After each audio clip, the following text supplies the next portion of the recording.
Aujourd'hui encore, je réussis à avoir au moins ce 80 à 90% de mes clients qui veulent re-signer chez moi. Est-ce que c'est parce que je suis trop fort? Je pense pas. Est-ce que c'est parce que je suis trop technique? Je pense pas non plus. C'est vrai, je prends vraiment la peine de délivrer mes clients. La délivrabilité, c'est l'une de mes priorités. Je délivre vraiment. Je prends vraiment de la peine, de mon temps à bien délivrer.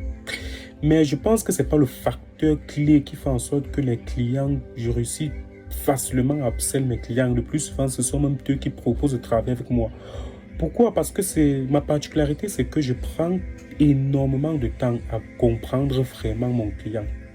Vous savez, il y a certains formateurs, dans certains accompagnements, lorsqu'on demande à un client de faire une certaine chose, il ne fait pas.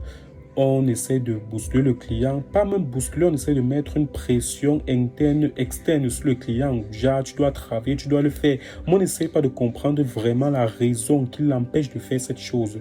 Et le plus souvent, c'est parce que on essaie de faire des méthodes génériques, c'est-à-dire des méthodes qu'on a appliquées sur un client sans marcher. On essaie d'implémenter directement sur l'autre client sans demander à l'autre client s'il est à l'aise avec cette méthode, sans demander si cette méthode le convient et autres. Je pense que c'est une erreur très grave.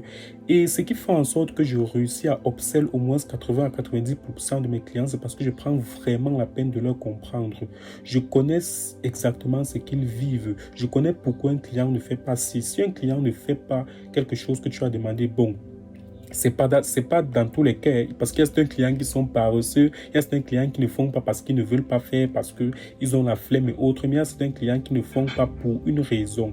Et je pense que tout coach devrait essayer de comprendre quelle est la raison qui empêche le client d'évoluer, quelle est la raison qui empêche le client de poster, quelle est la raison qui empêche le client de prospecter. Lorsque tu connais la véritable raison, je ne dis pas la raison banale, la véritable raison qui empêche un client de passer à l'action, tu peux essayer de trouver une solution.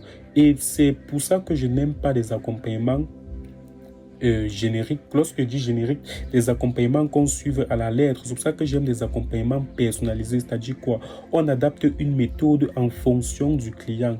Et si actuellement tu te sens pas à l'aise dans ce que tu fais, si actuellement tu as l'impression de stagner, même quand tu fais beaucoup d'efforts dans ta création de contenu, dans ta prospection et autres, mais tu ne sais pas, tu as l'impression de te donner trop, tu as l'impression d'être dans une prison, tu as l'impression de faire quelque chose qui ne te correspond pas, que tu n'aimes pas, tu as l'impression de donner beaucoup d'efforts pour peu de résultats.